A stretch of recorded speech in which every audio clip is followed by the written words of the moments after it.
Objections noted for the record. Previous order of the court is still in place. AJ? AJ, Esto. give me your hand. All right. Here. Here.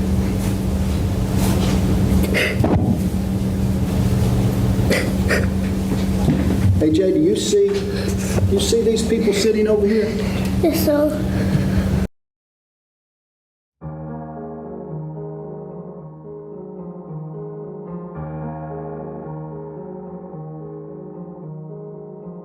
Amanda Lewis was a 27-year-old single mother who lived in Esto, Florida with her 2 children. AJ, who was 6 years old, and his half-sister Adrianna, who was 7 years old at the time, and they lived in a very nice, modest home in Florida. Amanda had claimed that her daughter Adrianna was a sort of attention seeker, but she was a very happy child. She was very outgoing, very hyper. She looked a lot like Amanda, and she acted like a lot like Amanda. And Amanda even claimed that Adrianna was sort of like her own shadow. Amanda also stated that AJ was more calmer. He was a more relaxed child. He was quiet. He could sit in a corner and play by himself and just be so content and happy. So he didn't really need a lot of Amanda's attention like Adrianna did. However, on August 8, 2007, tragedy struck the family. Amanda was a nurse assistant at a nursing home, and she said that she had left for her night shift and napped while the kids were watching cartoons. The plan for the day was to go back to school shopping because school was just around the corner and the kids needed supplies, and Amanda was just preparing them for that. On that particular day in Florida, it was very hot. It exceeded about 100 degrees on August 8th, and the kids, Adrianna and AJ, really wanted to go for a swim, but Amanda had claimed that she had told them that it wasn't in the plans today, that they had to really get this back to school shopping done because, school's around the corner and she has to get them ready. So she told them, not today, we'll go another time. Even though Amanda said this to them, she did say that they can go outside and play, just not to go near the pool. The pool was an above ground pool, and it was about 4 feet deep. Of course, without adult supervision, the pool was completely off limits to the kids. However, Amanda claimed that when AJ had went outside, a few moments later, AJ had came back and had told her that Mama Adrianna is in the pool. At first, she had thought that he meant that she was playing by the pool, and she didn't really pay much attention to it. And Amanda had told him, she was like, okay, well, tell her to come in whenever she's ready. However, when Amanda had took a look out into the back door, she seen that Adrianna was just floating in the pool, and AJ was trying to get her to come back out of the pool. Amanda claims that she began to give Adrianna CPR and also called 911. 911. I need an ambulance, please.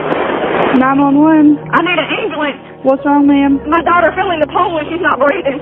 Where at, ma'am? In Esto. Ma'am, what's your address? 3343 First Avenue South. 3343 First Avenue South. Yes, down the road from the post office at the very end. What's your phone number, ma'am? 850-263-0759. And she's not breathing. How old is she? She's 7 years old. All right, hang on just a second, ma'am.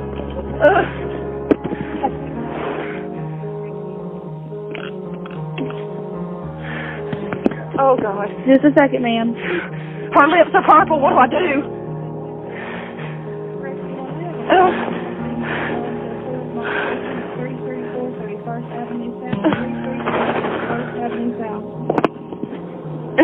Ma'am?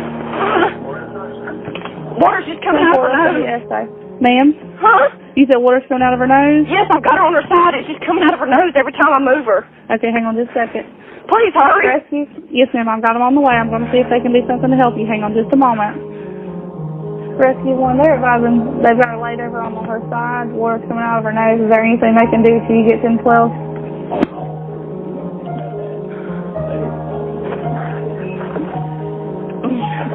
Hang on just a second.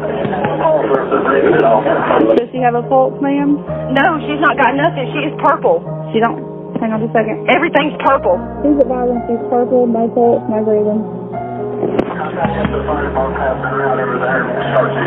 Hang on just a second, ma'am.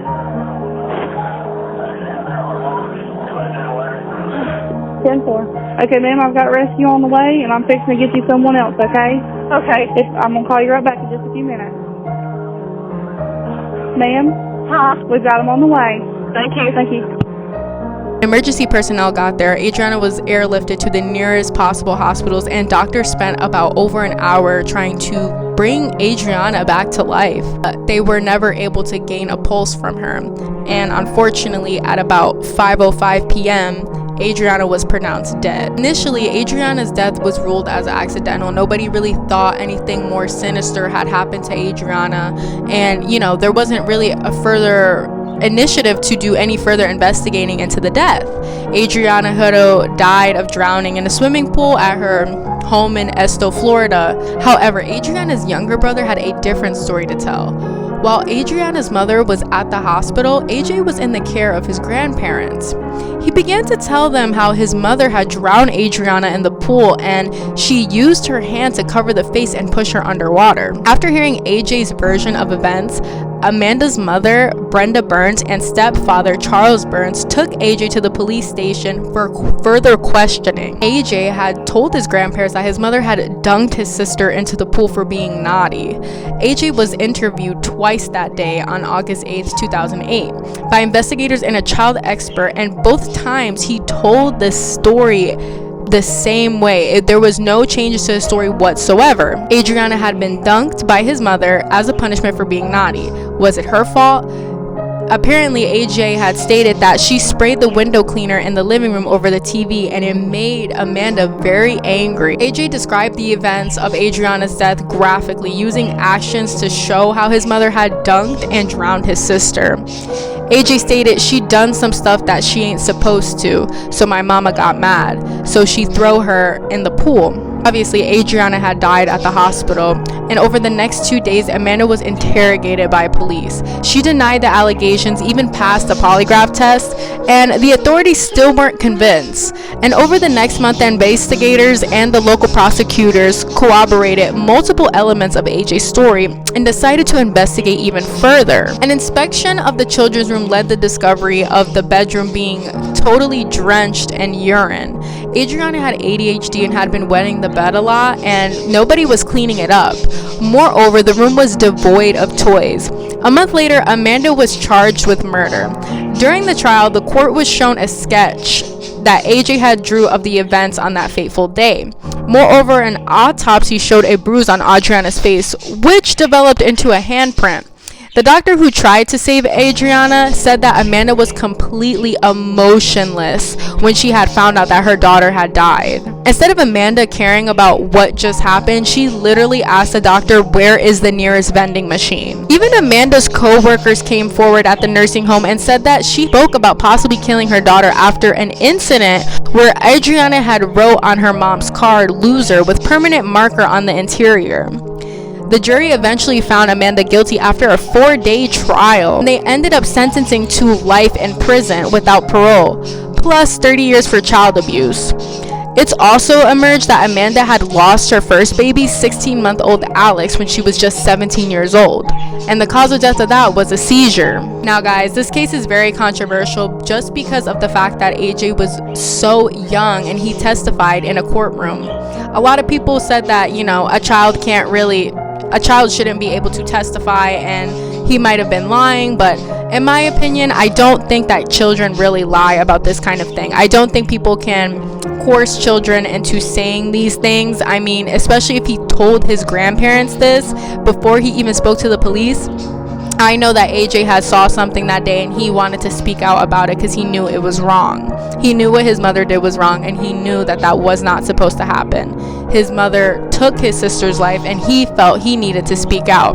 So I don't really think that this case should have been so controversial.